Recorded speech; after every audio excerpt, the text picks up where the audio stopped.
Hello everyone, welcome to electrical engineering MCQs and welcome to our official YouTube channel. आज के session के अंदर हम लोग गाइस आपके अपकमिंग एग्जामिनेशन आरआरबी जे 2025 के लिए प्रीवियस ईयर क्वेश्चन पेपर का डिटेल एनालिसिस करने वाले हैं। आज का जो पेपर रहेगा आपका सीबीडी 2 का, जो 22 अप्रैल को फर्स्ट शिफ्ट में पेपर हुआ था गाइस, जिसके अंदर के कंप्लीट 100 क्वेश्चन थे टेक्निकल के। उसको हम लोग कंप्लीटली डिटेल में एनालिसिस करेंगे। कौन से क्वेश्चन के ऊपर आपको ध्यान रखना होगा, कौन से कॉन्सेप्ट आपको इस साल भी पूछे जाने वाले, ये सभी चीज़ें मैं आपको टाइमली बताने वाला हूँ। बट बिफोर दैट, अगर आप चैनल पर फर्स्ट टाइम विजिट करो तो आज ही चैनल को इलेक्ट्रिकल इंजीनियरिंग एमसीक्यूज के चैनल को सब्सक्राइब करके बेल नोटिफिकेशन पे क्लिक कीजिएगा, सो दैट आपको टाइमली अपडेट मिलते रहे। ठीक है, अब आपको ऑलरेडी पता हो चुका है कि आरआरबी जे की शॉर्ट नोटिफिकेशन है, उसकी वैकेंसीज आउट हो चुकी है। इसलिए आपको अभी से दोनों सीबीटी 1 और सीबीटी 2 की प्रिपरेशन करना शुरू करना होगा। इसलिए मैं रिकमेंड करना चाहता हूँ सबसे पहले तो आपने हमारे जो 2019 के जो 2 पेपर्स थे, ठीक है, वो तो सबसे पहले तो देख लेना है। इसकी प्लेलिस्ट में आपको हमारे यूट्यूब चैनल के जो प्लेलिस्ट सेक्शन है उसके अंदर मैं आपको प्रोवाइड करा दूंगा। जितने भी आरआरबी के से जुड़े हुए इंपॉर्टेंट सेशंस है वो आपको एक ही प्लेलिस्ट में देखने को मिलेंगे। अब ये क्योंकि आपको 2019 का पेपर लग रहा होगा, बट स्टिल आपको ये पेपर देखना होगा, ये काफ़ी ज़रूरी होता है। आपको फंडामेंटल कॉन्सेप्ट जो है इसी से क्लियर अप होते चलते हैं। ठीक है, मोरओवर मैं बताना चाहता हूँ अगर आपने हमारे दोनों एप्लीकेशन कैप्टीट्यूड्स नॉन टेक्निकल के लिए और इलेक्ट्रिकल इंजीनियरिंग एमसीक्यूज टेक्निकल के लिए अगर आपने अभी तक डाउनलोड नहीं किया होगा तो आज ही डाउनलोड कीजिएगा क्योंकि हमने आरआरबी जे के, चाहे वो आपके आरआरबी टेक्नीशियन हो या फिर आरआरबी जे के हो, उसके फ्री क्विजेज जो है हमारे इस फोल्डर में अपलोड करके रखिए। आप इसको एक्सेस कर सकते हो। जो प्रीवियस ईयर के पेपर्स है वो भी आपको एक ही जगह पे मिल जाएंगे। ठीक है, दोनों एप्लीकेशन के अंदर अवेलेबल है। ठीक है, अगर आपको आपका पेपर चाहिए होगा तो आप इस नंबर पे व्हाट्सएप कर सकते हो। मैं आपको बताना चाहता हूँ, ये पीवाईक्यू के फोल्डर में जाओगे तो आरआरबी जे के इस साल के भी पेपर्स अपलोडेड है, प्रीवियस भी एंड बाकी अदर एग्जामिनेशंस के भी सेशंस पेपर्स बेसिकली अपलोडेड है। ठीक है, अभी हम लोग हमारे इस सेशन को शुरू करते हैं, लेकिन आपको पता होना चाहिए सीबीटी 1 में आपका जो सेक्शंस रहता है उसके अंदर रहता है हमारे पास mathematics, general intelligence and reasoning, general awareness and general science. ठीक है, जिसके अंदर आपको 30 मैथमेटिक्स में क्वेश्चन बनते हैं, जनरल इंटेलिजेंस और रीजनिंग में 25 क्वेश्चन रहते हैं, जनरल अवेयरनेस में 15 क्वेश्चन, साइंस में अभी तक 30 क्वेश्चन। ऐसे 100 मार्क का पेपर रहता है पूरा का पूरा। ठीक है, और 1/3 नेगेटिव रहती है और 90 मिनट का टाइम दिया जाता है। उसी तरीके से सीबीटी 1 में आपको मैथमेटिक्स, जनरल इंटेलिजेंस और reasoning, general awareness and general science, ये चारों टॉपिक्स रहते हैं। उसका डिटेल जो सब सिलेबस है, सब कैटेगरीज है, मैंने आपको ऑलरेडी बता दिया गया। इसको अच्छी तरीके से पढ़िएगा और पढ़ने के लिए आपको जो भी क्वेरी लगती है, जो भी आपको हेल्प लगती है, तो इस नंबर पर व्हाट्सएप करके हमसे पूछ सकते हो। ठीक है, सीबीटी 2 का भी प्रिपरेशन अभी से शुरू कर देना होगा क्योंकि इसके अंदर आपको जनरल अवेयरनेस भी रहता है, फिजिक्स एंड केमिस्ट्री भी रहता है, basics of computer and application भी रहते हैं and basics of environment and pollution control भी रहता है। ओके, इसे भी आपको कम्प्लीटली प्रिपेयर करना रहेगा along with your technical. Okay, जहाँ पे आपको 100 क्वेश्चन टेक्निकल के रहते हैं जिसमें आपको 100 मार्क्स पूछा जाता है। ऐसे आपका कम्प्लीटली 150 क्वेश्चन फॉर 150 मार्क्स ये पेपर पैटर्न रहता है सीबीटी 2 का, जिसको आपके लिए टाइम अलॉटेड रहता है 120 मिनट्स का, जिसमें भी 1/3 नेगेटिव मार्किंग रहती है। ठीक है, आपको क्लियर हो चुका सीबीटी 1 और सीबीटी 2 का आपको सिलेबस भी मैंने मेंशन करा दिया। सीबीटी 2 का जो है नॉन टेक्निकल के अंदर again general awareness, physics and chemistry, basics of computer and application, ये तो मैंने ऑलरेडी हमने पढ़ा दिया आपको। Basics of environment and pollution control ये भी रहता है। ठीक है, तो ये ऑल टुगेदर आपके चारों के चारों टॉपिक्स कवर अप होते हैं सीबीटी 2 के नॉन टेक्निकल के अंदर। और सीबीटी 2 का जो टेक्निकल का सिलेबस है वो भी आपको मैं मेंशन करा दूंगा आगे आने वाले समय के अंदर। ओके, यहाँ पे जो आपका सीबीटी 2 का सिलेबस है इलेक्ट्रिकल इंजीनियरिंग का, इसको मैं डिटेल में एक्सप्लेन करूंगा कि जो आपका बेसिक स्टैंडर्ड सिलेबस होता है, concept, circuit law, magnetic circuit, AC fundamental, measuring instrument, machine, synchronous machine हो गया, generation, estimation and costing, utilization, इसमें से कौन से टॉपिक के ऊपर कितने क्वेश्चन पूछे गए थे, इसका हम लोग डिटेल एनालिसिस करेंगे। बट बिफोर दैट अभी हम लोग सबसे पहले तो सेशन को शुरुआत करते हैं। देखिए, सबसे पहला क्वेश्चन पूछा गया था अभी इसी साल, in a j notation used in a phasor representation the imaginary unit j square represent dash. ठीक है, अब देखिए अगर हम लोग बात करते हैं फेजर रिप्रेजेंटेशन में, तो यहाँ पे एक इमेजिनरी लाइन रहती है और यहाँ पे हमारे पास में रियल लाइन रहती है। ठीक है, जिसको हम लोग एक्स कहते हैं। ठीक है, तो ये अगर कोई भी कोऑर्डिनेट है या फिर अगर हमारे पास कोई भी लाइन होती है तो इमेजिनरी यूनिट क्या रिप्रेजेंट करता है, जे स्क्वायर, ये में पूछा गया। तो जे स्क्वायर जो है रिप्रेजेंट करता है, ठीक है, √(-1) का होल स्क्वायर, कितना हो जाएगा -1। तो ऑप्शन बी इसका करेक्ट आंसर आता है। सिंपल है गाइस। ठीक है, वो ये कि ये इक्विवेलेंट रहता है -1। ठीक है, और क्योंकि जे हमारा रहता है या फिर जिसको हम लोग कहते हैं आई ऑपरेटर, जे ऑपरेटर -1 रहता है। ठीक है, ओके, ऑप्शन बी इसका करेक्ट आंसर आता है। सिंपल बेसिक अंडरस्टैंडिंग के ऊपर क्वेश्चन था। बढ़ते हुए हमारे नेक्स्ट क्वेश्चन की ओर। The next question is for a PN junction diode as the temperature increases the forward knee voltage of the diode dash and the reverse saturation current dash. अब देखिए, आपको वी आई कैरेक्टरिस्टिक्स पता होनी चाहिए सबसे पहले तो। ठीक है, हमारे पीएन जंक्शन डायोड की, पीएन जंक्शन डायोड एक सेमीकंडक्टर डिवाइस है गाइस। ठीक है, बेसिक डायोड रहता है जिसमें एनोड रहता है और यहाँ पे कैथोड रहता है। ठीक है, तो यहाँ पे फॉरवर्ड ब्रेक और वोल्टेज रहता है हमारे पास में। ठीक है, फॉरवर्ड वोल्टेज सिलिकॉन का अलग रहता है, सिलिकॉन का रहता है 0.7 और जर्मेनियम का रहता है। ठीक है, SI का रहता है हमारे पास में 0.7 और जर्मेनियम का रहता है हमारे पास में 0.3। ठीक है, ये आपको पता होना चाहिए, मैंने ऑलरेडी मेंशन करा दिया है इसके पहले भी। सारे सेशन आप PYQs के देखते रहो गाइस। ठीक है, तो देखिए यहाँ पे पूछा गया है PN जंक्शन डायोड में जैसे जैसे टेम्परेचर हमारा बढ़ता है तो जो फॉरवर्ड नी वोल्टेज है हमारे डायोड का वो जो है वो हमारा कम होता है। ठीक है, एंड वो हमारा डिक्रीज होता है, प्लस हमारा जो रिवर्स सैचुरेशन करंट जो है, ठीक है, वो हमारा इंक्रीज होता है। तो ऑप्शन ए इसका करेक्ट आंसर आता है। टेम्परेचर इंक्रीज होने के कारण हमारा फॉरवर्ड नी वोल्टेज हमारा डायोड का कम होता है, एंड जो हमारा रिवर्स सैचुरेशन करंट है वो हमारा जो है इंक्रीज होता है। ठीक है, ध्यान दीजिएगा, ऑप्शन ए इसका करेक्ट आंसर आता है। अब देखिए ये आपको PN जंक्शन डायोड का ये नहीं पूछेगा कि फॉरवर्ड ब्रेक और वोल्टेज कितना रहेगा, 0.3 रहेगा, 0.7 रहेगा। अगर ये तो आता है तो सभी लोग इसको अटेम्प्ट कर सकते हैं, लेकिन क्वेश्चन पूछने का तरीका दिखेगा। यहाँ पे उन्होंने क्या पर्टिकुलरली टारगेट किया, एक तो है हम उनका कॉन्सेप्ट था कि नी वोल्टेज का ऊपर, मैं आपको की पॉइंट्स ऐसे मेंशन करते चलूँगा, एंड दूसरा है हमारे पास में रिवर्स सैचुरेशन करंट। ओके, अब आपका ये टास्क रहेगा, मैं अभी इस साल क्या करने वाला होगा इस अभी आपके आने वाले एग्जामिनेशन के लिए। ठीक है, क्वेश्चन तो हम लोग हालांकि खैर बहुत सारे डिस्कस करते हैं, मैं आपको कुछ एडिशनली की पॉइंट्स बताऊंगा, उसके ऊपर आप थियरी पढ़ते चलेगा, क्योंकि वो जो की पॉइंट्स हमें लगता है कि इंपॉर्टेंट है, यहाँ से क्वेश्चन बनते हैं, वहीं से आपको बहुत सारे एग्जामिनेशन में क्वेश्चन रिफ्लेक्ट होते हैं, इसलिए इस की पॉइंट को अच्छी तरीके से पढ़ के चलना होगा, थोड़ा एडिशनल इन्फॉर्मेशन लेके चलेगा आपके एंड से, सो दैट आपका और हेल्प होगी आपके अपकमिंग एग्जामिनेशन के लिए। ठीक है, कंटिन्यू करते हैं हमारे नेक्स्ट क्वेश्चन की ओर। क्वेश्चन है हमारे पास में, a composite magnetic circuit consisting of 3 different magnetic material of a different permeability. अब देखिए मैग्नेटिक सर्किट की परमेबिलिटी होती है, ठीक है, ओके, एंड वो अगर 3 डिफरेंट मैग्नेटिक मटेरियल जो कि जिसकी 3 डिफरेंट मैग्नेटिक परमेबिलिटी है, ठीक है, और एक उसकी रिंग बनाएगी, ठीक है, जैसे अगर मान लो पूरा रिंग बनाए, 3 डिफरेंट हमारे पास मैग्नेटिक मटेरियल की रिंग बने, तो जो टोटल रिलक्टेंस क्या है, रिलक्टेंस क्या होता है, जैसे हमारे पास में इलेक्ट्रिक सर्किट में रेजिस्टेंस रहता है जो हमारे करंट के फ्लो को अपोज करता है गैस, उसी तरीके से मैग्नेटिक सर्किट में जो मैग्नेटिज्म को जनरली रोकता है, ठीक है, वो फ्लक्सेस को फ्लो होने से रोकता है, ये फ्लक्सेस फाई को रोकता है, उसी को हम लोग कहते हैं, उस प्रॉपर्टी को हम लोग कहते हैं हम लोग रिलक्टेंस। ठीक है, रिलक्टेंस क्या होता है, ये होता है हमारे पास MMF, ठीक है, डिवाइडेड हमारे पास में फ्लक्स।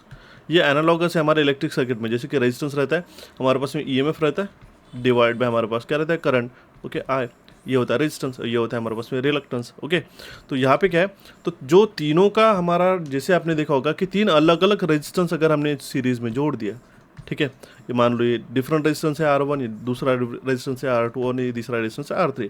अब आप क्या करोगे इसका कि सर मैंने अगर आपको पूछा कि सर इसका फाइनल रेजिस्टेंस क्या आएगा, इसका रेजिस्टेंस आएगा RT will be equals to R1 plus R2 plus R3। इसी तरीके से मैंने मैग्नेटिक सर्किट के सेशन में भी बताया था कि 3 डिफरेंट मैग्नेटिक मटेरियल को सीरियल एक रिंग फॉर्म में जोड़ दिया तो ये एक एज अ सीरीज ही फॉर्म होती है और इसके कारण इन तीनों का एडिशन होगा। ठीक है, क्लियर है, तो that means it is a sum of individual reluctances. Option B यहाँ पे करेक्ट आंसर आ जाता है। समझ में आ चुका है, कॉन्सेप्ट के ऊपर ही क्वेश्चन ध्यान दीजिएगा गाइस। मैं आपको अभी भी रिकमेंड करूँगा, जिन बच्चों का सिलेक्शन नहीं हो रहा वो सिर्फ एक ही वजह से हो रहा है, सर हम लोग 5,000 10,000 क्वेश्चन की बुक लेके बैठ जाते, ठीक है, इसके सारे के सारे PYQs कर लेते और बस हो गया। ये बिल्कुल भी अभी 2025-26 में सिलेक्शन नहीं देगा आपको। ठीक है, मेरी बात ध्यान में रखिएगा, अनलेस एंड अनटिल आप, ठीक है,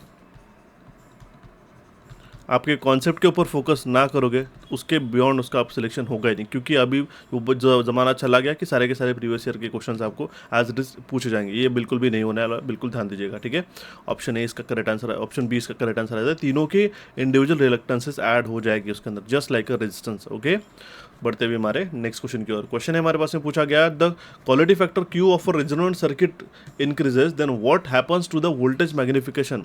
अगर हमारा क्वालिटी फैक्टर एक रेजोनेंट सर्किट का, रेजोनेंट सीरीज सर्किट का वो बढ़ जाता है तो उसके कारण हमारे पास में वोल्टेज मैग्निफिकेशन पे क्या इसका इम्पैक्ट होगा, या हमें पूछा गया। अब देखिए वोल्टेज मैग्निफिकेशन ये इससे सर्किट में डायरेक्टली प्रोपोर्शनल रहता है उसकी क्वालिटी फैक्टर से। अगर हमारा क्वालिटी फैक्टर बढ़ा, ठीक है, तो इसका मतलब क्या है कि लोनर जो हमारा एनर्जी लॉस है, ठीक है, वो कम है, ठीक है, क्योंकि रेजिस्टेंस कम हो गया और उसी के कारण क्या होता है, जो हमारा वोल्टेज रहता है इंडक्टर और कैपेसिटर का, ठीक है, वो हमारा हाई हो जाता है as compare to the supply voltage, जिसके कारण वोल्टेज मैग्निफिकेशन जो है वो हमारा ज़्यादा देखने को मिलता है। ठीक है, तो ध्यान दीजिएगा, रेजोनेंट सर्किट में जो क्वालिटी फैक्टर रहता है वो हमारा ये रिप्रेजेंट करता है कि कितना हमारा अंडरडैम्प सिस्टम होगा, ठीक है, और कितना शार्प रेजोनेंस हमारा देखने को मिलेगा। ठीक है, क्वालिटी फैक्टर किस तरीके से रिप्रेजेंट करते हैं, 1/R √ L/C, इसी से तो रिप्रेजेंट करते गए। ठीक है, इसको हम लोग किस तरीके से लिखते हैं, ω0 L/R, राइट।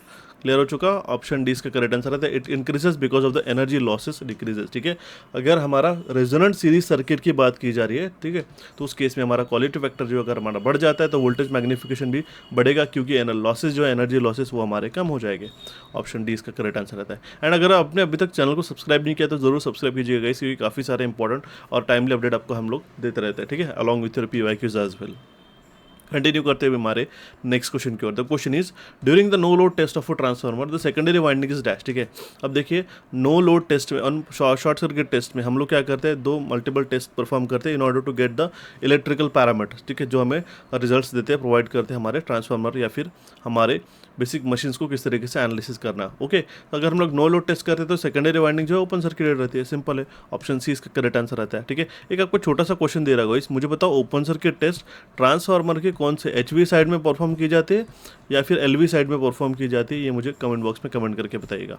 ठीक है, तब तक हम लोग बढ़ते हैं अभी हमारे नेक्स्ट क्वेश्चन की ओर। तो question is, which of the following best describes the role of cogeneration in energy conservation and how the application of tariff system can help the reduce energy bill. Okay, देखिए guys, cogeneration के कारण क्या होता है कि हमारा जो energy waste है, ठीक है, by simultaneously producing electricity and useful thermal energy while well design tariff system incentives while the well-designed tariff system incentivize the off-peak energy users lowering the overall cost। ठीक है, अब देखिए दो टर्म्स का इन्होंने मिक्सचर देके इसका करेक्ट आंसर मैंने आपको बता दिया, ऑप्शन बी। मैं आपको समझा देता हूँ। को जनरेशन के कारण क्या होता है, अगर मान लो आप लाइक कोई एक पर्टिकुलर इंडस्ट्री है, ठीक है, जहाँ पे एक प्रोडक्ट को क्या तैयार करते हो, एक एक्स्ट्रा हीट जो है हीट एनर्जी में as a waste energy produce हो रही है। ठीक है, तो उसको हम लोग जो है एनर्जी प्रोड्यूस करने के लिए यूज़ करें। दैट मीन्स हमारा प्रोडक्ट तो बन ही रहा है, लेकिन उसके साथ हमारी जो हीट एनर्जी एक्सट्रैक्ट हो रही है बहुत ज़्यादा, उसको हम लोग एज अ जनरेशन के लिए यूज़ कर रहे हैं। ठीक है, तो उसके कारण हमारा जो है ओवरऑल जो एनर्जी जो कंजम्पशन है वो हमारा कम हो रहा है, और को जनरेशन के साथ हम लोग इलेक्ट्रिसिटी भी प्रोड्यूस कर पा रहे हैं और वो प्रोडक्ट भी प्रोड्यूस कर पा रहे हैं। ठीक है, इसी के साथ अगर हमारा टैरिफ की अगर हम लोग बात करते हैं, ठीक है, तो ऑफ पीक एनर्जी यूजर्स जो है, ठीक है, उसके कारण जो हमारे ओवरऑल कॉस्ट पर यूनिट रहता है वो हमारा बेसिकली कम हो जाता है। ठीक है, तो इसलिए दोनों का कंबाइंड सॉल्यूशन जो हमारे ऑप्शन बी में। आई होप आपको क्लियरली समझ आ चुका होगा। ठीक है, टैरिफ सिस्टम का हम लोग जल्दी सेशन लेने वाला है यूट्यूब पे ऊपर, वहाँ पे आपको मैं ऑफ पीक एनर्जी किस तरीके से वर्क करती है, या फिर अगर हम लोग कॉस्ट एक जो यूनिट कॉस्ट रहता है किस तरीके से निकाला जाता है, ठीक है, उसके कारण जो हमारा इकोनॉमिक्स ऑफ पावर जनरेशन वाला जो सेशन मैंने आपको पढ़ा था, डिमांड फैक्टर डाइवर्सिटी फैक्टर, ठीक है, उसके अंदर भी मैंने एक कॉन्सेप्ट पढ़ाया था, और भी आपको मैं बताऊंगा कि किस तरीके से आपको जो है एक यूनिट की कॉस्ट आपकी बनती है एज ए इलेक्ट्रिकल इंजीनियर, ये चीज़ आपको पता भी होनी चाहिए। तो वहाँ पे हम लोग डिटेल में इस टॉपिक को डिस्कस करेंगे। फिलहाल इस क्वेश्चन का करेक्ट आंसर है हमारा ऑप्शन बी।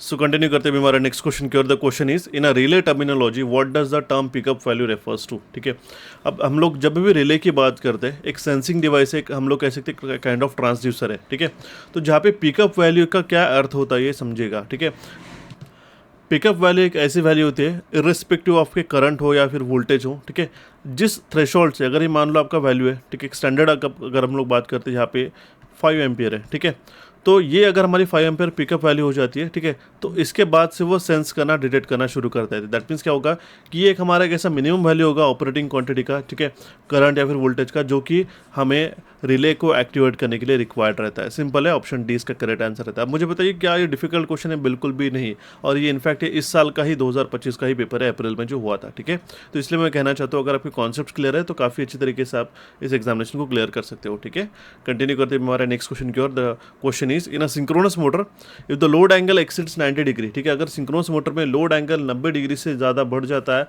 तो उस केस में मोटर जो है हमारी सिंक्रोनिज्म छोड़ देती है और वो स्टॉलिंग कंडीशन पे आ जाती है। ठीक है, सिंपल है गाइस, ध्यान दीजिएगा, अगर ये लोड एंगल 90 डिग्री से हमारा ज़्यादा हो जाता है तो वहाँ पे मोटर जो है, सिंक्रोनस मोटर जो है, ठीक है, स्टॉलिंग कंडीशन पे आ जाती है। ठीक है, ऑप्शन ए इसका करेक्ट आंसर आता है। ठीक है, सिंक्रोनिज्म छूटने के कारण वो स्टॉल कंडीशन पे आ जाती है। ठीक है, एंड एक बार ध्यान में रखना होगा, जो लोड एंगल रहता है जिसको हम लोग टॉर्क एंगल भी कहते हैं, टॉर्क एंगल भी कहते हैं, ये एंगल रहता है between the rotor magnetic field and stator magnetic field. ठीक है, और जैसे जैसे वो लोड एंगल बढ़ता जाता है वो एंगल बढ़ता है, एंड हमारा बेसिकली लोड बढ़ने के कारण वो एंगल भी बढ़ता है, और उसके कारण जो है जो सिंक्रोनिज्म है, ठीक है, एक सर्टेन एंगल तक ही जो है वो मेंटेन कर पाती है हमारी मशीन, लेकिन एक बार वो 90 डिग्री से एक्सीड हो जाने के कारण वो सिंक्रोनिज्म छूट जाता है, एंड उसके कारण हमारी मशीन स्टॉल कंडीशन पे आ जाती है। ठीक है, ऑप्शन ए इसका करेक्ट आंसर आता है। चलिए बढ़ते हुए हमारे नेक्स्ट क्वेश्चन की ओर। The question is, which factor does not affect the starting torque of an induction motor of basically which factor does not affect the starting torque of a induction start synchronous motor. Induction start synchronous motor में इनमें से 4 option में से कौन सा factor जो है affect नहीं करता उसके स्टार्टिंग टॉर्क को, ठीक है। तो फील्ड एक्साइटेशन ड्यूरिंग स्टार्टअप ये इस पर इफेक्ट नहीं करेगा, ठीक है। अब देखिए जो टॉर्क रहता है हमारा 3 फेज इंडक्शन मोटर में, ओके, वो हमारा रिप्रेजेंट होता है टी विल बी को, तो हम लोग डायरेक्टली बताएंगे, ठीक है। तो ये रहेगा हमारे पास में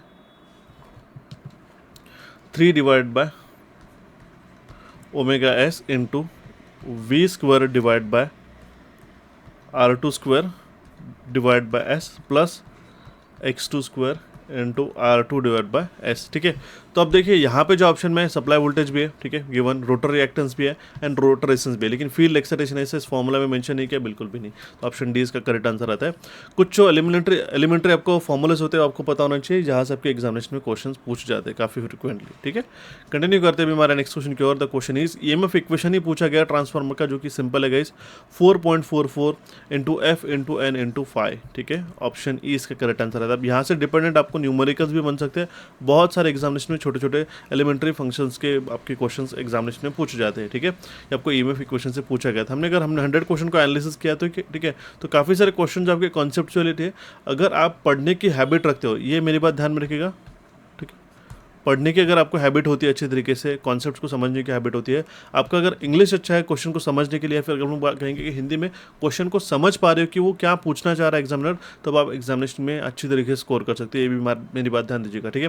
ऐसा ज़रूरी नहीं रहता कि आपको बहुत सारा डेडिकेटेड ही सारी चीज़ें करनी रहती है। अगर आपका स्मार्ट अप्रोच रहता है तो एग्जामिनेशन को क्लियर करने के लिए कोई भी बड़ी बात नहीं होती है, ठीक है। नेक्स्ट क्वेश्चन की ओर मूव ऑन करने से बताना चाहता हूँ गाइस, अगर आपने CBT 1 का पूरा प्रिपरेशन करना है नॉन टेक्निकल का अलॉन्ग विथ योर CBT 2, जिसमें कि जो आपको मैंने टॉपिक्स मेंशन किए थे, सारे के सारे नॉन टेक्निकल टॉपिक जो है आपको इस कोर्स में देखने को मिलेंगे। इसको आपको एनरोल करने के लिए हमारे कैपिट्यूड्स के एप्लीकेशन को डाउनलोड करके ऑल कोर्स में जाके सेंट्रल कोर्स में जाइएगा और इस कोर्स को एनरोल करके आज ही CBT 2 और साथ ही साथ आपकी CBT 2 का जो 50 मार्क का जो आपका नॉन टेक्निकल आया था उसकी कंबाइंड प्रिपरेशन कर सकते हो, और इसका जो वैलिडिटी रहेगा आपकी कंप्लीट CBT 2 के 2025 का जो भी रिसेंट नोटिफिकेशन है उसकी कंप्लीट वैलिडिटी रहने वाली है आपको।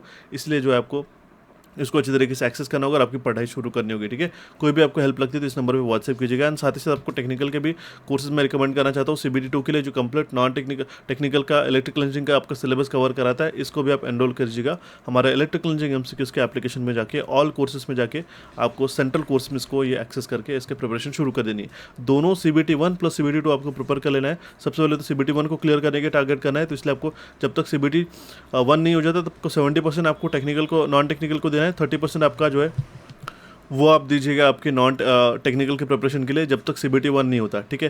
ये मैं आपको लिख देता हूँ नॉन टेक के लिए और ये हमारे पास टेक के लिए, ठीक है। इसको आप बढ़ा भी सकते हो, जैसे आपका CBT 1 हो जाता है तो 100% आप जो टेक्निकल को मूव ऑन कर सकते हो, या फिर हम लोग कहेंगे कि 20 to 30% जो है आपका नॉन टेक्निकल को प्रिपेयर कीजिए, क्योंकि आपका ऑलरेडी CBT 1 में प्रिपेयर रहता है। एंड 80 to 90% जो है आपका जो है टेक्निकल के लिए प्रिपरेशन करना शुरू कर दीजिएगा, ठीक है। इसलिए कैसा ना आपका टेक नॉन टेक दोनों प्रिपरेशन चलते रहेंगे at the same time, so that आपको जो स्कोर है वो बूस्टअप हो जाएगा आपके दोनों सेक्शंस को मिलाते।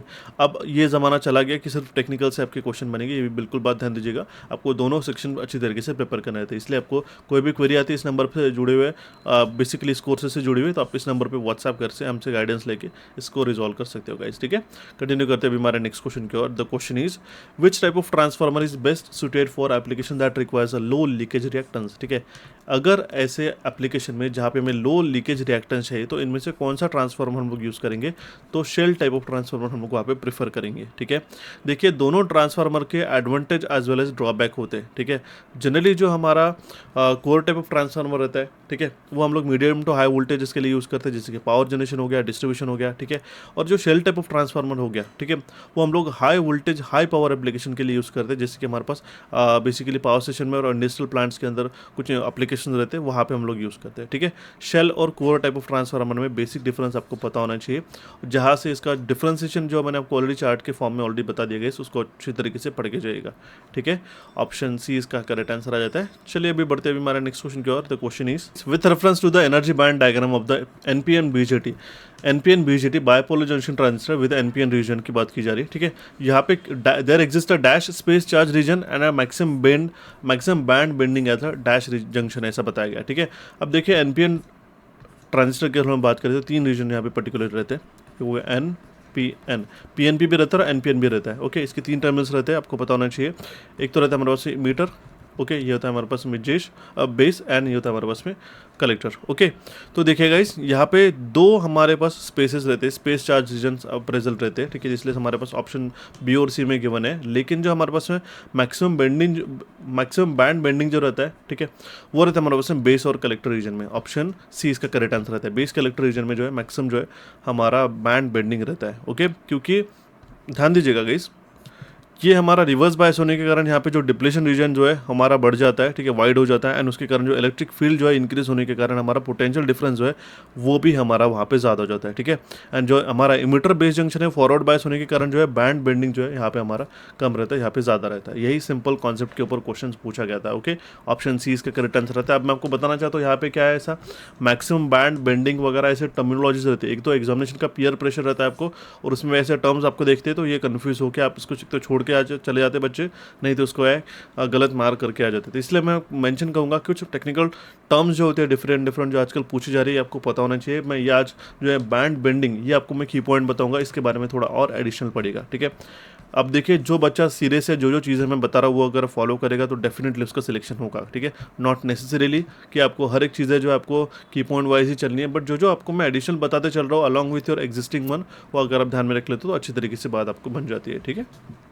कंटिन्यू करते हुए हमारा नेक्स्ट क्वेश्चन की ओर। In a star delta starter used for induction motor the starting torque is reduced dash to approximately. Star delta starter में स्टार्टिंग टॉर्क जो होता है, ठीक है, हमारा 33% जो है फुल लोड टॉर्क से हमारा कम हो जाता है। ऑप्शन सी इसका करेक्ट आंसर रहता है, ठीक है। अगर हम कनेक्शन की बात करें तो जो हमारा स्टार डेल्टा कनेक्शन में जो है हमारा 1/3 से रिडक्शन होता है फुल लोड टॉर्क से। ऑप्शन सी इसका करेक्ट आंसर। इसका डेरिवेशन भी आ सकता है गाइस, ठीक है, बेसिक डेरिवेशन या फिर बेसिक फॉर्मूला, ठीक है, या फिर अगर आपको डायरेक्टली स्टार्टर जो यूज़ होता है हमारे पास में इंडक्शन मशीन में डिफरेंट स्टार्टर, उसके क्या प्रॉपर्टीज रहती है एक बार पढ़ के जाइएगा, वहाँ से एक क्वेश्चन डेफिनेटली पूछा जाता है, ठीक है। ऑप्शन सी इसका करेक्ट आंसर आता है। चलिए देखते हैं हमारे नेक्स्ट क्वेश्चन की ओर। तो question is which connection method is correct when using a CT and PT with a wattmeter, ठीक है। इनमें से कौन सा कनेक्शन करेक्ट है अगर हमारे पास current transformer, potential transformer wattmeter के साथ यूज करना चाहते हैं तो ध्यान दीजिएगा गाइस, ठीक है। करंट ट्रांसफार्मर हमेशा हमारा सीरीज में कनेक्टेड रहता है, ठीक है, एंड बेसिकली ये कनेक्टेड रहता है हमारे series with a watt meter current coil, and जो हमारा पोटेंशियल ट्रांसफार्मर रहता है ये पैरेलल में हम लोग जोड़ते हैं, ठीक है। पोटेंशियल आप मेजर करते हो तो आप कैसे मेजर करते हो, पैरेलली जोड़ के ना, ठीक है। अगर आपकी दो टर्मिनल है फेज न्यूट्रल, तो अगर आपको वोल्ट मीटर लगाना है तो आप किसी सीरीज में जोड़ते हो क्या, नहीं, आप इसके पैरेलल में लगाते हो, ठीक है। तो यही मैं कहना चाहता हूँ कि जो हमारा सीटी है हमारा सीरीज में जोड़ा जाता है और पीटी जो है हमारा पैरेलल में जोड़ा जाता है with the voltage coil. Option D इसका करेक्ट आंसर आता है, ठीक है। चलिए बढ़ते हुए हमारा नेक्स्ट क्वेश्चन की ओर। Question is in a torque load characteristics curve of a DC series motor what happens as the load increases, ठीक है। अगर हम लोग टॉर्क लोड कैरेक्टरिस्टिक्स की बात करते हैं, ठीक है, डीसी सीरीज मोटर की, अगर हमारा लोड बढ़ जाता है तो वहाँ पे टॉर्क जो है वो भी हमारा इंक्रीज होता है proportionally to the square of armature current. Okay, यहाँ पे जो टॉर्क का प्रोपोर्शनलिटी रहता है वो IA², ठीक है। Torque of the DC series motor is proportional to the square of armature current. अगर ये प्रॉपर्टी आपको पता होती है तो ये स्टेटमेंट चाहे जितना आपके 3 लाइन का स्टेटमेंट क्यों ना दे दे, आप आंसर इजीली कर पाते हो, ठीक है। ऑप्शन ए इसका करेक्ट आंसर आता है। ये भी क्वेश्चन काफ़ी पुराने ज़माने से पूछते हुए आ रहा है और ये भी अभी अगेन आपको पूछा गया था, ठीक है। वेल्डिंग से क्वेश्चन यहाँ पे पूछा गया guys, utilization of electrical energy, heating, welding, traction, utilization में आपका एलिमिनेशन, ये सारे टॉपिक्स कवर अप होते हैं, ठीक है, जिसके अंदर आपका वेल्डिंग भी आ गया। ओके, तो इलेक्ट्रिक आर्क वेल्डिंग जो है हमारा टाइप ऑफ फ्यूजन वेल्डिंग होता है। सिंपल सा क्वेश्चन था गाइस, अगर आपको इसके बेसिक्स भी पता है वेल्डिंग के तो भी आप क्लियर कर जाते हैं। और जो आपको मैंने आरआरबी कोर्स बताया ना उसके अंदर वेल्डिंग भी टॉपिक हमने रिसेंटली इंक्लूड करा दिया है गाइस। ओके, ऑप्शन बी इसका करेक्ट आंसर आता है। चलिए बढ़ते हैं हमारे नेक्स्ट क्वेश्चन की ओर। तो question is shaded pole motor जो है किसके लिए आइडियल रहती है, वो low power continuous duty applications के लिए यूज होते हैं shaded power motor. Option A इसका करेक्ट आंसर आता है, ठीक है। ये जो ऐसे एप्लीकेशन पे यूज़ की जाती है जहाँ पे लो स्टार्टिंग टॉर्क की रिक्वायरमेंट रहती है और उसी के कारण हम लोग उसको लो पावर कंटिन्यूस ड्यूटी एप्लीकेशन में उसका इस्तेमाल कर सकते हैं, ठीक है। तो ऑप्शन ए यहाँ पे हमारा करेक्ट आंसर आ जाता है गाइस, ठीक है। एक और बात बताना चाहता हूँ, इस शेडेड पोल मोटर का जो पावर फैक्टर रहता है वो 0.5 से लेकर 0.6 तक का रहता है। ये भी बात ध्यान दीजिएगा, कभी कभी छोटे छोटे क्वेश्चन ऐसे बनते हैं, ठीक है। चलिए बढ़ते हुए अब देखिए मैं बता देता हूँ। अब आपको मैंने बताया 0.5 0.6 रहता है, बहुत लोग इसको इग्नोर करके आगे मूव ऑन करेंगे, डबल टैप करके चले जाएंगे। बहुत लोग इसको ध्यान में रखेंगे कि सर ने शेडेड पोल मोटर का पावर फैक्टर बताया। अब क्यों, मैं आपका रीज़न बता देता हूँ, देखिएगा। ऑप्शन ए, बी, ठीक है, 0.9 टू 0.99, ठीक है। डी आ जाता है 0.4 टू 0.5, अगर आपको ऐसे ऑप्शन दिए गए तो मुझे बताओ क्या आप इसको आंसर कर पाओगे कि बिल्कुल नहीं, यहाँ पे गलत हो जाता है, हालांकि वो कितना फंडामेंटल क्वेश्चन क्यों ना हो। ओके, सिलेक्शन के लिए एक एक क्वेश्चन का जो है एक्यूरेसी मेंटेन करना काफ़ी ज़रूरी होता है। ओके, ऑप्शन ए इसका करेक्ट आंसर आता है। चलिए बढ़ते हुए हमारे नेक्स्ट क्वेश्चन की ओर। The question is the difference between the capacity factor and load factor represent dash. ठीक है, जो डिफरेंस रहता है capacity factor minus load factor का, वो रिप्रेजेंट करता है प्लांट की reserve capacity for the future load growth. Okay, option D इसका करेक्ट आंसर आता है। इसके लिए मैं आपको एक रिकमेंड करूंगा, इकोनॉमिक ऑफ पावर जनरेशन का फ्री सेशन यूट्यूब पे अवेलेबल है गाइस। उसके अंदर के जितने भी load factor, diversity factor, demand factor, ठीक है, सभी के सभी मैक्सिमम डिमांड और ये एवरेज फैक्टर, सभी प्लांट कैपेसिटी फैक्टर से लेके सारे न्यूमेरिकल एज वेल एज उसको डेरिवेशन, उसके किस तरीके से उसका सिग्निफिकेंस रहता है, सभी मैंने पढ़ा दिया है ऑलरेडी। जाके देख लीजिएगा आपको यूट्यूब पे, या फिर अगर ईपीजी अगर आप डालते हो इकोनॉमिक्स ऑफ पावर जनरेशन ऐसा इलेक्ट्रिकल इंजीनियरिंग एमसीक्यूज, तो वो सेशन भी आपको मिल जाएगा। ठीक है, ऑप्शन डी इसका करेक्ट आंसर आता है। मैं आपको इसका थंबनेल भी बताता हूँ, देखिएगा यहाँ पे आपके लिए मैंने थंबनेल भी मेंशन कर दिया। जैसे यहाँ पे लिखा हुआ है, इस वीडियो से 2 से 3 प्रश्न हर एग्जामिनेशन में पूछे थे। जब से वीडियो अपलोड करके रखा, ये हर बार प्रूवन होते आ रहा है।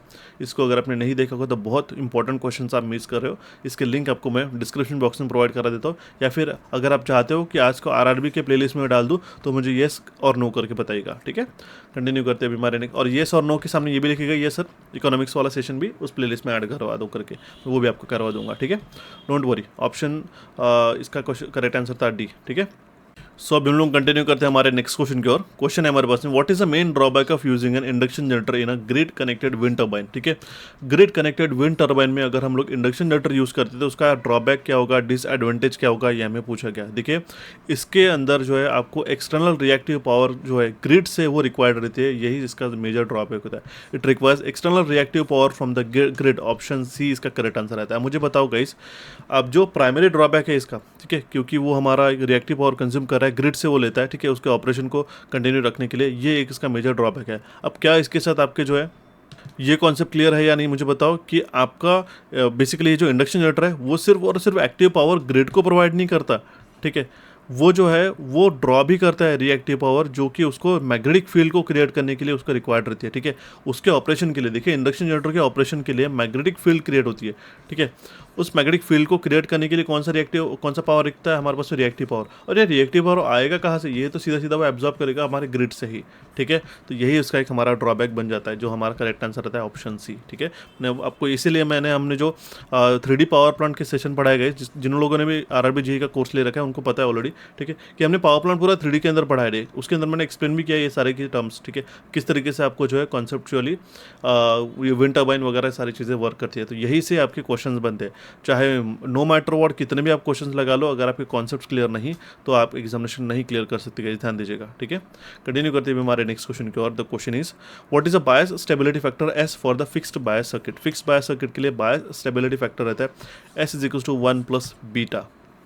ओके, स्टेबिलिटी फैक्टर क्या रहता है, ये डिटरमाइन करता है rate of change of collector current with respect to the ICBO। ठीक है, रेट ऑफ, अगर हम डेल की बात कर रहे हैं, DIC bye DCBO।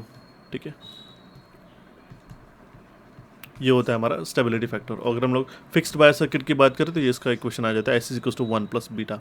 Okay, continue करते हुए हमारे नेक्स्ट क्वेश्चन की और। क्वेश्चन हमारे पास, find the current I4 flowing in the circuit. आंख बंद करके बिना पेन पेपर के सॉल्व कर सकते हो। ये आ रहा है प्लस हो रहा है 2, ठीक है, ये आ रहा है प्लस हो रहा है 20, 22 हो गया, और ये छोड़ के जा रहा है 5। ठीक है, 22 माइनस 5 17। ऑप्शन सी इसका करेक्ट आंसर रहता है। कौन सा लॉ लगाओगे आप इसके अंदर, KCL लॉ लगाओगे, किर्चॉफ्स करंट लॉ। ठीक है, ये कौन से बेसिस पे प्रेफर है, कन्वर्जन ऑफ चार्ज या फिर conversion of energy, comment box में कमेंट कीजिएगा। ठीक है, जितने भी करेक्ट आंसर मार्क करेंगे उनको मैं सभी को हार्ट दूंगा गाइस कमेंट बॉक्स के अंदर, इसलिए इसका करेक्ट आंसर मार्क करते चलेगा। ठीक है, क्वेश्चन है हमारे पास में, in a power triangle what is the relationship between the active power, reactive and apparent power. ठीक है, एक्टिव, अपैरेंट और रिएक्टिव पावर में ये डिफरेंस होता है S square is equal to P square plus Q square. ठीक है, option D इसका करेक्ट आंसर आ गया। सिंपल सा क्वेश्चन था। ठीक है, चलिए बढ़ते हुए हमारे नेक्स्ट क्वेश्चन की ओर। Question is, the direction of a induced EMF in a coil may be found with the help of dash. ठीक है, कॉइल के अंदर जो भी डायरेक्शन रहती है ईएमएफ इंडक्स की, ठीक है, ईएमएफ इंडक्शन की, इलेक्ट्रोमोटिव फोर्स जिसको हम लोग कहते हैं। ठीक है,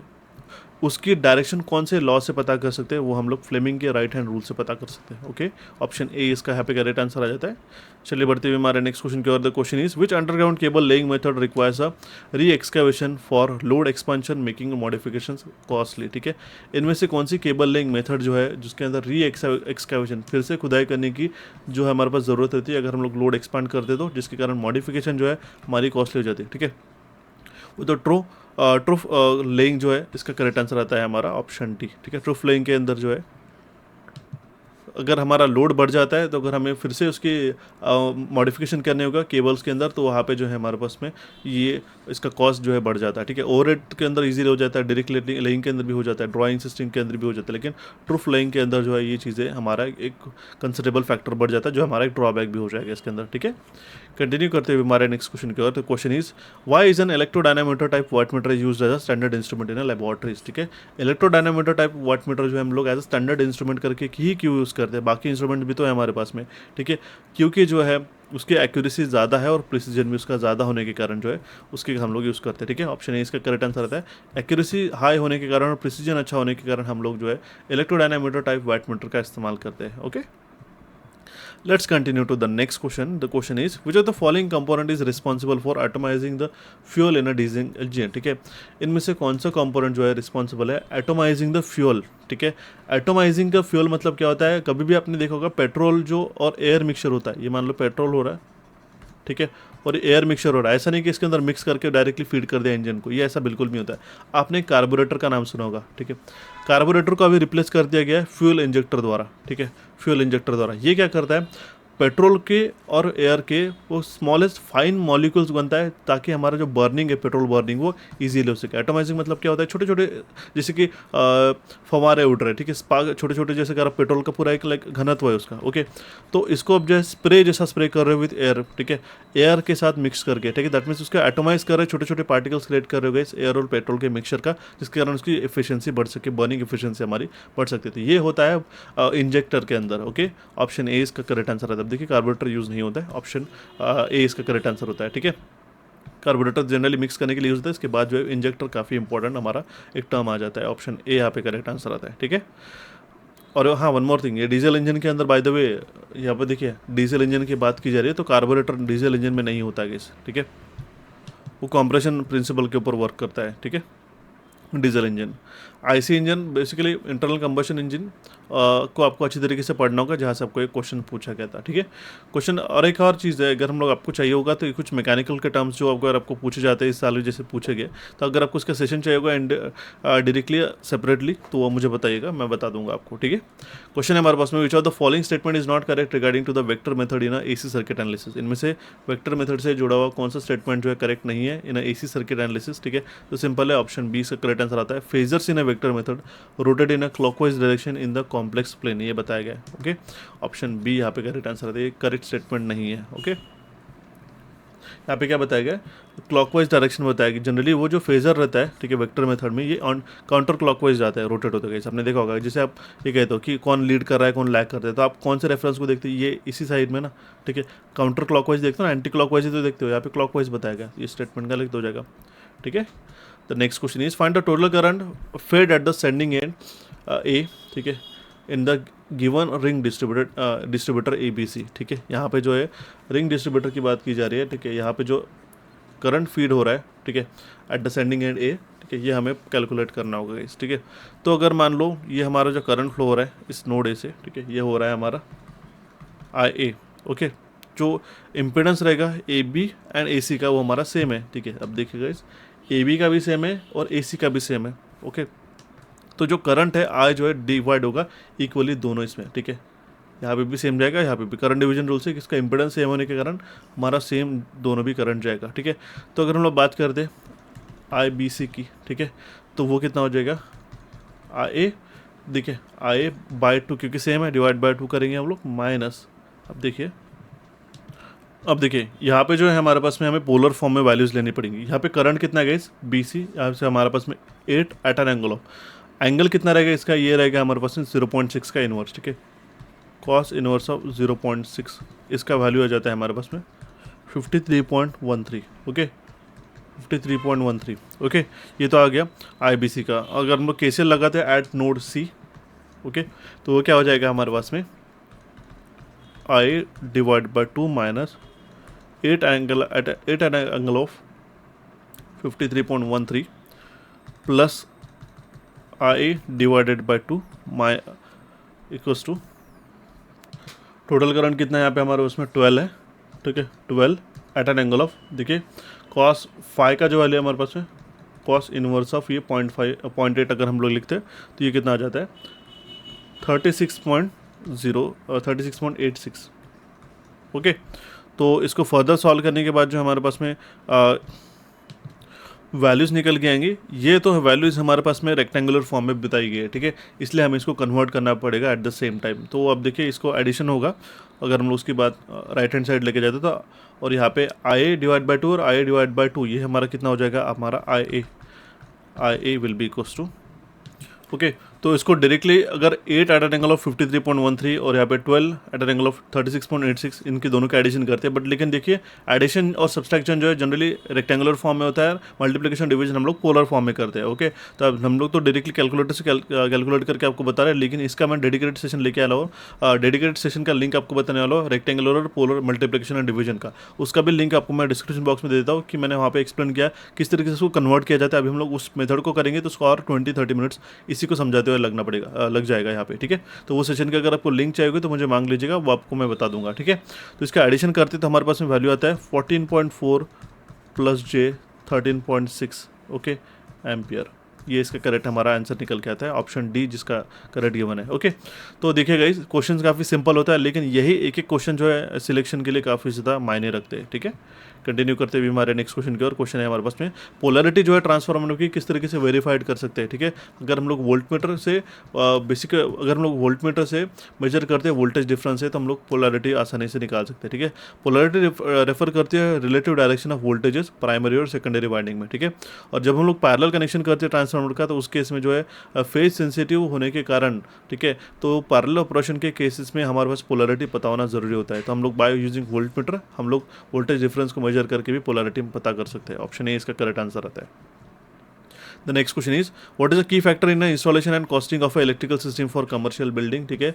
कमर्शियल बिल्डिंग में जो है इंस्टॉलेशन एंड कॉस्टिंग जो रहती है हमारे पास इलेक्ट्रिकल सिस्टम की, तो उसके लिए कौन सा इंपॉर्टेंट रोल है, इंपॉर्टेंट पैरामीटर है यहाँ से जो आपको एग्जामिनेशन में पूछा गया। ऑप्शन डी इसका करेक्ट आंसर आता है, ensuring compliance with the electrical codes and standard while estimating the materials and labour cost. अब देखिए चाहे जितना आप देखिए कॉस्ट कटिंग भी हो सकती है, ठीक है। लेबर कॉस्ट तो एक फिक्स रहता है मान लो नियरली, ठीक है, क्योंकि उतना बेयर मिनिमम लगता ही लगता है, ठीक है। एंड अगर हम लोग मटेरियल्स के रिक्वायरमेंट करते हैं, ठीक है, तो वो भी वहाँ पे कॉस्ट कटिंग होती है। लेकिन वो जो मटेरियल यूज़ हो रहे हैं, ठीक है, क्या वो कंप्लायंट है हमारे इलेक्ट्रिकल कोड और स्टैंडर्ड के साथ में, ये भी हमें चेक करना रहता है, ठीक है। तो इसीलिए हमारे पास में जो जितना भी प्रोडक्ट में बेसिकली जो स्टैंडर्ड रहता है इलेक्ट्रिकल कोड को फॉलो करना रहता है, जो बेयर मिनिमम है, अगर आपको यहाँ पे 1 mm का जो है वायर आपको रिक्वायर्ड रहता है और 0.6 का भी यहाँ पे लगा रहे हो, तो उस केस में जो है जिस केस में अगर मान लो एलिमिनेशन हो, चाहे आपका वो इंस्टॉलेशन क्यों ना हो, जहाँ पे जैसी पावर रिक्वायरमेंट है उस तरीके से इलेक्ट्रिकल आई रूल्स के अकॉर्डिंगली, CA के अकॉर्डिंगली, या फिर BIS के अकॉर्डिंगली, या फिर हम लोग IS के अकॉर्डिंगली जो इलेक्ट्रिकल कोड्स गिवन है उसी के अकॉर्डिंगली वो कंप्लायंट होने चाहिए। यही इसका महत्व है। ऑप्शन डी इसका करेक्ट आंसर आता है। ये क्वेश्चन आपको जितना डिफिकल्ट नहीं था, समझ जाते हो तो इसको अच्छी तरीके से आप आंसर कर पाते थे, ठीक है। जैसे कि NEC हो गया, IEC वगैरह, इनके साथ में सेफ्टी स्टैंडर्ड जो है वो फॉलो है या नहीं है, कंप्लायंट है या नहीं है, यही हमें देखना रहता है और उसी के अकॉर्डिंगली हम लोग जो है एस्टिमेशन निकालते हैं एक बिल्डिंग का, ठीक है। ऑप्शन डी इसका करेक्ट आंसर आता है। देखते हैं हमारा next question, in an auto transformer if the voltage transformation ratio is 2:1, what is the ratio of primary current in the secondary current, ठीक है। 1:2 हो जाएगा, ये सिंपल रिवर्ट कर देना, ऑप्शन सी इसका करेक्ट आंसर आता है, ठीक है। अगर हम प्राइमरी साइड पावर की बात करें तो VP इंटू IP विल भी क्या हो जाएगा, VS इंटू IS, ठीक है। तो इसका रेशियो अगर हम निकालेंगे तो VP divide by VS will be equals to IP divide by IS हो जाएगा, ठीक है। तो अगर हमारा वोल्टेज ट्रांसफॉर्मेशन रेशियो है हमारा VP बाय VS, ठीक है, तो वो हो जाएगा हमारे पास 2:1, ओके। एंड लेकिन अगर हम लोग बात करते हैं यहाँ पे primary current to secondary current की, तो हम लोग IP बाय IS की अगर हम बात करें तो ये 1/2 हो जाएगा, ठीक है। सेकेंडरी बाय उल्टा हम लोग कर देंगे, सिंपल सी बात है। ऑप्शन सी इसका करेक्ट आंसर आता है। ये मैं आपको सिंपल इसलिए कहता रहता हूँ, ठीक है। अगर स्टैंडर्ड कोई स्टूडेंट हमारे साथ कनेक्टेड है, 6-8 महीने से प्रिपेयर कर रहा है, तो उनके लिए कॉन्सेप्ट और ये क्वेश्चन काफ़ी सिंपल है। जो फ्रेशर्स है उनको रिकमेंडेड है हमारा कोर्स एनरोल करना, ताकि आपके कॉन्सेप्ट, थ्योरी, क्वेश्चंस उसके कवर अप हो सके। इसके बाद आप अच्छी तरीके से पीवाईक्यूज को भी समझ सकते हो, जो मैं आपको क्विकली सॉल्व करके बताता हूँ। अगर एक एक क्वेश्चन जो हमारे पास में 100 क्वेश्चन थे गाइस, हम लोग ट्राई करेंगे कि इसको 50-50 के सेगमेंट में आपको मैं कवर करा दूँ। अब देखिए, ये अगर बात होती है कि आपको मैं 100 क्वेश्चन बहुत डिटेल में एक्सप्लेन करूँ तो इसको 4 से 5 घंटे मिनिमम लगता है हर एक आपको क्वेश्चन को एक्सप्लेन करते हैं, इंक्लूडिंग इट्स थ्योरी। इसलिए मैं रिकमेंडेड है कि आप कॉन्सेप्ट पहले क्लियर कर लो अच्छी तरीके से, सो दैट आप इस क्वेश्चन को भी समझ दो। अभी भी आप अच्छी तरीके से सेशन को देखते हो गाइस, मल्टीपल सेशन हमारे यूट्यूब पे जो अवेलेबल है, उसको अगर आप फॉलो करते हो तो काफ़ी सारा इंसाइटफुल डेटा आपको मिलता रहता है। ठीक है, यहाँ तक अगर आपको सेशन पसंद आ रहा है, और अगर अपने चैनल को सब्सक्राइब नहीं किया है तो आज ही सब्सक्राइब कीजिएगा इस इलेक्ट्रिक लंचिंग एमसीक्यूज को। ठीक है, क्वेश्चन है हमारे पास में, what will be the voltage relationship of frequency domain relation for the inductor having a time domain V of T, V T will be to D L D I by D T. ठीक है, इसमें क्या पूछा गया, voltage relationship पूछी गया frequency domain relation में। ठीक है, सिंपल है guys, V of S will be equals to L S of I of S minus L I of zero, ये रिलेशनशिप होती है। ऑप्शन ए इसका करेक्ट आंसर है। सिंपल स्टेटमेंट था। ठीक है, सिंपल स्टेटमेंट उन्होंने बताया गया था। ठीक है, यहाँ पे जो है इंडक्टर को जो है time domain and frequency domain में जो रिप्रेजेंटेशन रहता है, यहाँ से क्वेश्चन पूछा गया था। ठीक है, so let's continue to the next question is, if the frequency of a series RC circuit is increased, what happens to the capacitive reactance XC। ठीक है, अगर हमारी फ्रीक्वेंसी जो है RC सीरीज सर्किट की वो हमारी बढ़ा दी जाती है तो कैपेसिटिव रिएक्टेंस पे उसका क्या इफेक्ट होगा। ठीक है, XC is given bye 1/2 pi FC। ठीक है, तो देखिए अगर फ्रीक्वेंसी बढ़ जाती है, ठीक है, फ्रीक्वेंसी अगर हमारी बढ़ जाती है, अच्छी तरीके से लिख लेता हूँ। ओके, अगर हमारी फ्रीक्वेंसी अगर हम लोग इंक्रीज करते तो एक्सी हमारा डिक्रीज हो जाएगा। सिंपल है, ऑप्शन डी इसका करेक्ट आंसर आता है।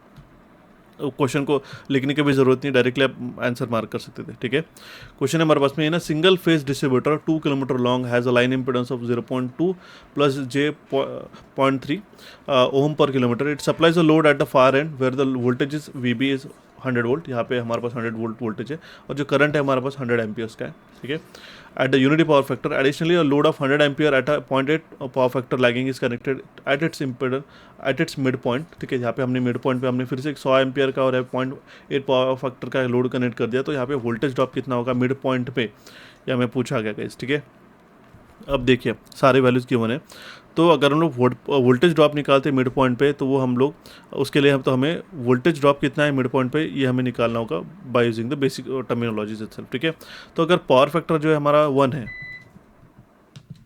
तो यहाँ से यहाँ तक का जो इम्पिडेंस रहेगा M2B, वो हम लोग कैलकुलेट कर पाएंगे, which will be equals to 1 into, मैं 1 किलोमीटर को लिख लो 1 इंटू 0.2 प्लस 0.3 J। ओके, क्योंकि यहाँ पे देखिए 2 किलोमीटर की लॉन्ग लाइन है जिसमें लाइन इंपेडेंस है 0.2 प्लस 0.3 J ओम पर किलोमीटर। ठीक है, ये ध्यान दीजिएगा, ओम पर किलोमीटर है। ओके, तो पर किलोमीटर की वैल्यू इंपेडेंस की बताई गई, इसलिए हमने 1 इंटू मल्टीप्लाई कर, 2 किलोमीटर का रहता है तो 2 से उसको मल्टीप्लाई करते, ये बात ध्यान दीजिएगा गाइस। ठीक है, तो जो वोल्टेज ड्रॉप रहेगा वो हमारा कितना रहेगा, अगर हम बात करते हैं VMB का वैल्यू कितना रहेगा, I2 इंटू Z। ओके, जहाँ पे I2 का वैल्यू गिवन है 100 और ये हमारा इम्पिडेंस, ये भी हमारा ऑलरेडी आ चुका है। ठीक है, which is given as a 0.2 plus J0.3। ठीक है, तो अगर हम 100 से मल्टीप्लाई करते हैं यहाँ पे कितना आ जाएगा 20 प्लस J30 वोल्ट। ठीक है, ये हमारा VMB का वैल्यू आ चुका है already. Okay, I change the colour so that आप इसको अच्छी तरीके से समझ सको। ओके, एंड जो हमारा अभी वोल्टेज रहेगा एट M कंडीशन पे, M पॉइंट पे, ठीक है, इस पॉइंट पे। ओके, तो वो कितना रहेगा, VM अगर हम बात करें तो ये रहेगा VB प्लस ये और यहाँ से यहाँ तक का वोल्टेज VMB। ठीक है, जो चेंज इन वोल्टेज है बेसिकली, जितना जो डिफरेंस है हमारे पास में आ रहा है। ठीक है, VMB, तो VB का जो वोल्टेज रहेगा, ठीक है, ठीक है, यहाँ का जो वोल्टेज है यहाँ पे ऑलरेडी देखिएगा इस गिवन है, the voltage VB is given as 100 volt. ठीक है, तो ये होगा हमारे पास में 100 वोल्ट प्लस VMB, इन दोनों के बीच का डिफरेंस का जो वोल्टेज है वो भी हम लोग ऐड कर देंगे, 20 प्लस J30। ठीक है, तो देखिए डायरेक्टली टर्म्स ऐड हो जाते हैं यहाँ पे, और J30 इमेजरी इसके अंदर ऐड नहीं होता। ठीक है, 120 प्लस J30। ठीक है, वोल्ट इसका करेक्ट आंसर आता है वी एम, मिड पॉइंट का वोल्टेज हो जाएगा यहाँ पे। ऑप्शन जो कि गिवन है हमारे पास ए में, ठीक है, ऑप्शन ए यहाँ पे हमारा करेक्ट आंसर आता है। अब यहाँ पे जो है, अब अभी तक के 2-3 क्वेश्चन हो चुके जहाँ पे आपको रेक्टेंगुलर टू पोलर और पोलर टू रेक्टेंगुलर फॉर्म में आपको कन्वर्ट मल्टीप्लिकेशन एडिशन करना होगा, ठीक है। तो इसीलिए मैं आपको वो सेशन रिकमेंड करूंगा, उसको अच्छी तरीके से जाके देखिएगा। फिलहाल इस क्वेश्चन का करेक्ट आंसर है ऑप्शन ए। अब 2 मिनट में मैं आपको देखिए आप एक स्क्रीनशॉट बता देता हूँ गाइस, जो सेम सेशन आपको यूट्यूब पे जाके देखना होगा। ओके, तो यहाँ पे आपको जो स्क्रीनशॉट दिखाई दे रहा होगा, इसकी भी अगर आपको लिंक चाहिए होगी तो मैं आपको कमेंट बॉक्स में या फिर हमारे डिस्क्रिप्शन बॉक्स में मैं दे देता हूँ। यहाँ पे देखिएगा मैंने मेंशन करके रखा है रेक्टेंगुलर और पोलर प्रश्न ऐसे सॉल्व करें, जहाँ पे आपको addition, subtraction, division, multiplication rectangular और पोलर फॉर्म में कैसे किया जाता है इंक्लूडिंग एग्जाम्पल, ये मैंने पूरा का पूरा पढ़ा रखा है गाइस। अच्छी तरीके से जाके इसको देखिएगा, आपको सारे डाउट्स क्लियर हो जाएंगे। फिलहाल इस क्वेश्चन का करेक्ट आंसर है हमारा ऑप्शन ए। एंड सेशन को अगर आपने अभी तक लाइक नहीं किया तो सेशन को लाइक जरूर कीजिएगा, ठीक है। कंटिन्यू करते हुए हमारे नेक्स्ट क्वेश्चन की ओर। देखिए क्वेश्चन है हमारे पास में, so the question is, a nuclear reactor produces 3.2 into 10 to the power 10 joule of energy per second. How many fission occur per second if each fission releases 200 mega electron volt, ठीक है। अगर हर fission में 200 mega electron volt energy release हो रही है, ठीक है, तो वहाँ पे हमें कितने फिजन ऑकर हो गए पर सेकंड, ये हमें क्वेश्चन में पूछा गया। अब देखिए गाइस, सिंपल है, एक 1 इलेक्ट्रॉन वोल्ट की वैल्यू कितनी रहती है ये आपको पता होना चाहिए। 1 electron volt will be equals to 1.602 into 10 to the power -19 joules. Okay, तो यहाँ पे क्या होगा, इसको अगर हम लोग मल्टीप्लाई करते हैं 200 से, तो ठीक है 200 मेगा इलेक्ट्रॉन वोल्ट, ठीक है, तो इसको हम लोग 2 से बेसिकली अगर हम लोग 200 से मल्टीप्लाई करते हैं दैट मीन्स 200 मेगा। अब देखिए एक चीज़ मैं बताना चाहता हूँ, रिप्रेजेंट भी करते तो मेगा है तो एम ही लिखेगा और मिली है तो स्मॉल एम ही लिखेगा। ये छोटी छोटी मिस्टेक्स बहुत आपको एक एग्जामिनेशन में गलत आंसर दे सकती है, ठीक है। Mega electron volt will be equals to क्या हो जाएगा, 200 इंटू 1.602 इंटू 10 टू पावर -19, ठीक है। तो इसका वैल्यू निकल के आता है, इसको मल्टीप्लाई करेंगे 1.6 into 2 will be equals to 3.204 into 10 to power -11 joule, okay. पर फ्यूजन हो जाएगा यहाँ पे, क्लियर है। तो यहाँ पे फ्यूजन पर सेकंड कितना होगा, इसी को हम लोग मल्टीप्लाई कर लेते हैं, डिवाइड कर लेते हैं, जो टोटल एनर्जी रिलीज हो रही है 3.2 into 10 to power 10 joules, okay. तो फ्यूजन पर सेकंड की अगर हम बात करते हैं तो ये हो जाएगा हमारे पास 3.2 into 10 to power 10 divided by 3.204 into 10 to power -11, okay. इसका आंसर निकल गया था 10 टू पावर 21। ऑप्शन सी इसका करेक्ट आंसर आता है, ठीक है। ये ऐसा क्वेश्चन पूछा गया था। कंटिन्यू करते हुए हमारे नेक्स्ट क्वेश्चन की और। Question is, winding in a wire wound resistance is made up of, ठीक है। वायर वाउंड रेजिस्टेंस के अंदर जो वाइंडिंग रहती है वो निकल क्रोमियम अलॉय की रहती है। ऑप्शन ए इसका करेक्ट आंसर है। मुझे रीज़न बताओगे क्या कमेंट बॉक्स में कि क्यों हम लोग निकल क्रोमियम अलॉय के ही यूज़ करते, क्यों दूसरे मेटल की यूज़ नहीं करते, और उसका करेक्ट आंसर मुझे कमेंट बॉक्स में कमेंट कीजिएगा, ठीक है। कंटिन्यू करते हुए हमारे नेक्स्ट सेशन की और। Question is, what is the first step in design procedure for electrical installation in a commercial building? Commercial building में जब भी हम लोग इलेक्ट्रिकल इंस्टॉलेशन को डिज़ाइन करते हैं तो पहली स्टेप यही होनी चाहिए कि हमारा जो लोड एनालिसिस है वो प्रॉपर हो और कितना पावर रिक्वायरमेंट है और सेफ्टी फैक्टर भी इसमें कवर है या नहीं, ये आपको ध्यान में रखना रहता है। इसलिए इसका करेक्ट आंसर रहता है हमारे पास में ऑप्शन ए। सबसे पहले तो लोड एनालिसिस करना ही इंपॉर्टेंट रहता है, as so as to calculate and so as to design and proper electrical installation in a commercial building, okay.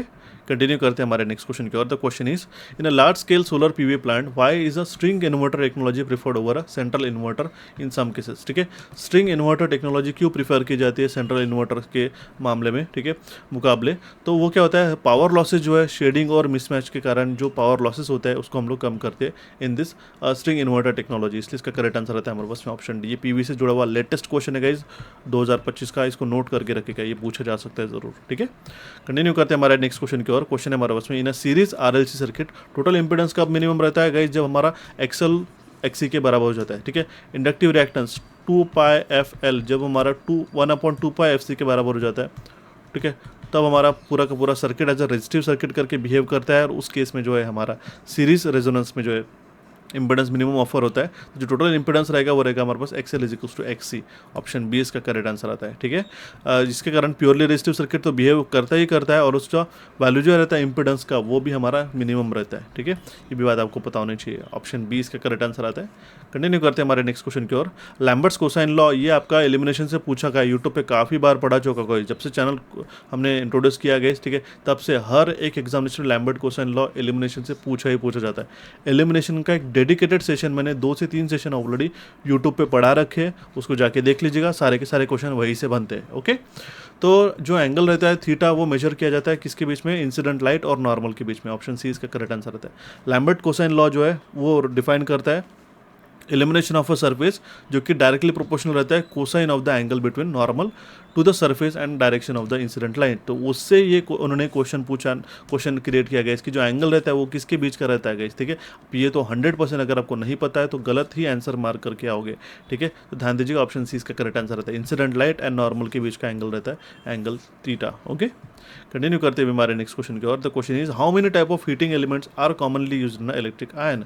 2 तरीके के हीटिंग एलिमेंट का यूज़ किया जाता है। ऑप्शन बी इसका करेक्ट आंसर आता है। एक रहता है रैपिड हीटिंग के लिए और एक रहता है हमारे पास में उस टेम्परेचर को मेंटेन करने के लिए, सो दैट वो ओवर हीटिंग जो ना हो पाए यहाँ पे, ठीक है। ड्यूअल एलिमेंट रहता है उसके अंदर।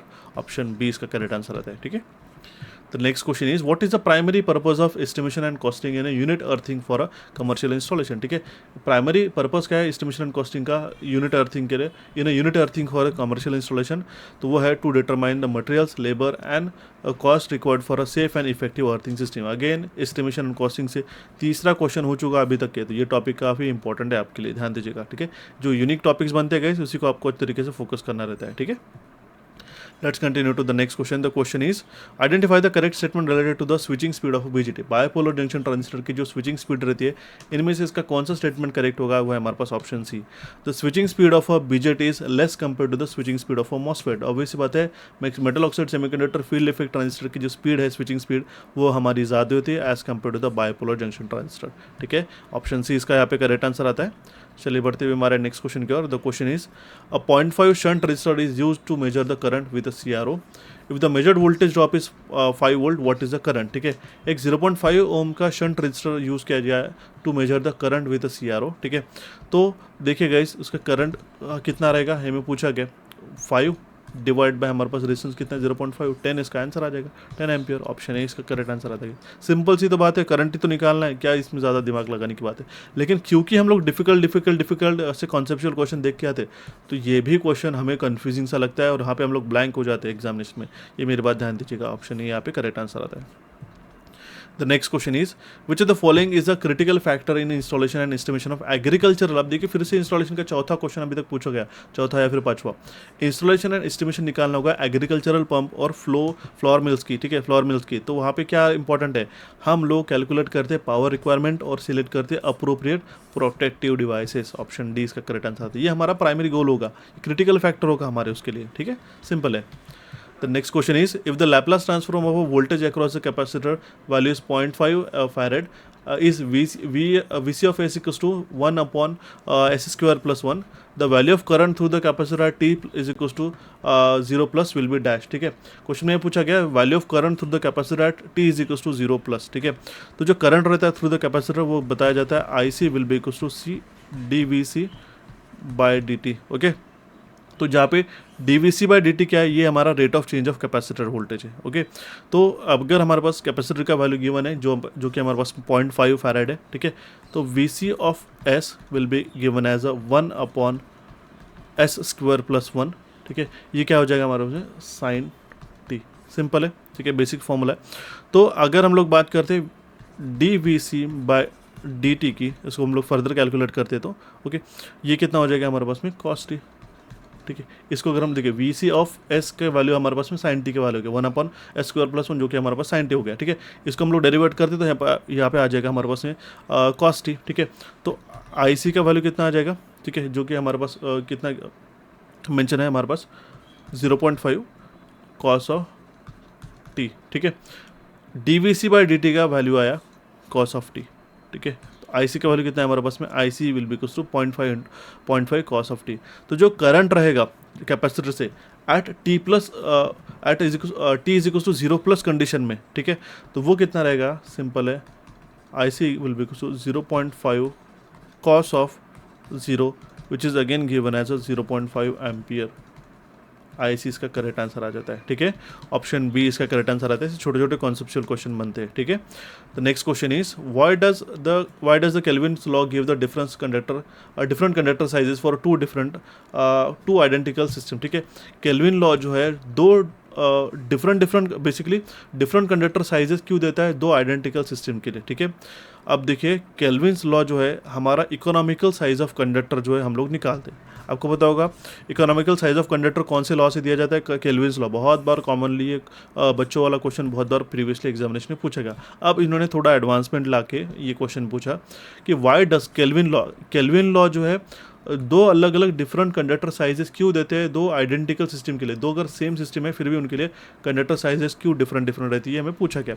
क्योंकि जो है इंटरेस्ट रेट, डेप्रिसिएशन और एनर्जी कॉस्ट हमारी अलग होती है। इसका मैंने आपको ग्राफ बताया था केल्विन्स लॉ का, ठीक है। ये टोटल एनुअल कॉस्ट होती है, ये हमारा एनुअल कॉस्ट रहता है, एनुअल कंडक्टर कॉस्ट और एनुअल एनर्जी लॉस, ये मैंने कोर्स के अंदर भी पढ़ा है, ठीक है। तो इसी के कारण ये चेंजेस होती है। दो आइडेंटिकल सिस्टम सेम है फिर भी उसकी कंडक्टर साइजेस डिफरेंट रहते हैं। ऑप्शन बी इसका यहाँ पे करेक्ट आंसर आता है, ठीक है।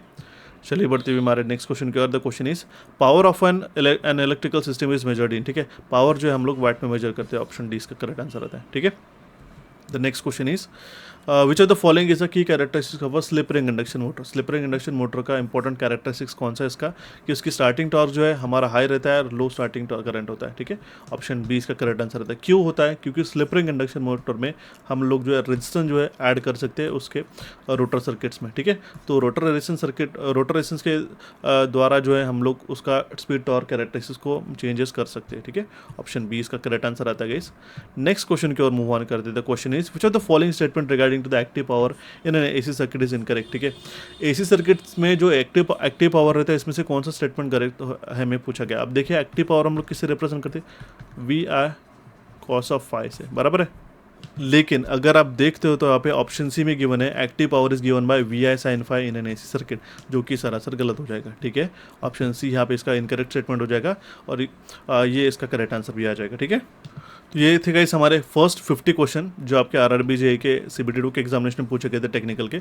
इसका सब्सिक्वेंट सेशन मैं आपको जल्दी चैनल पे प्रोवाइड करा दूंगा, जिसके अंदर हम लोग टिल 100 तक ये हमारे इस फर्स्ट शिफ्ट के क्वेश्चंस को कवर करा देंगे। सेशन कैसा लगा मुझे ज़रूर कमेंट बॉक्स के माध्यम से कमेंट करके बताएगा। हमारे कैपिटल्स के टेलीग्राम चैनल को जरूर फॉलो कीजिएगा। इसी तरीके से आपको नॉन टेक्निकल के प्रैक्टिस क्विजेस चाहिए होंगे तो, ठीक है। प्रीवियस सेशन देखने के लिए यहाँ पे आप इसको क्लिक करके देख सकते हो। एंड अगर हमारे चैनल आप कैपिटल्स का अगर आपने अभी तक सब्सक्राइब नहीं किया होगा तो इसको क्लिक करके सब्सक्राइब कीजिएगा। इलेक्ट्रिकल इंजीनियरिंग एमसीक्यू इसको क्लिक करके यहाँ पे सब्सक्राइब कीजिएगा। टेलीग्राम चैनल दोनों फॉलो करिएगा। व्हाट्सएप चैनल भी अभी तक हमारे बन चुके हैं, उसको भी आप फॉलो कीजिएगा सो दैट आपको इंपॉर्टेंट अपडेट टाइमली मिलते रहे, ठीक है। कुछ भी क्वेरी आती है, रिक्वायरमेंट है तो व्हाट्सएप के थ्रू हमसे कम्युनिकेट कीजिएगा। Our team will definitely help you out, okay. So thank you for watching this session, have a nice day. मिलते भी हमारे नेक्स्ट सेशन के अंदर जल्दी से जल्दी।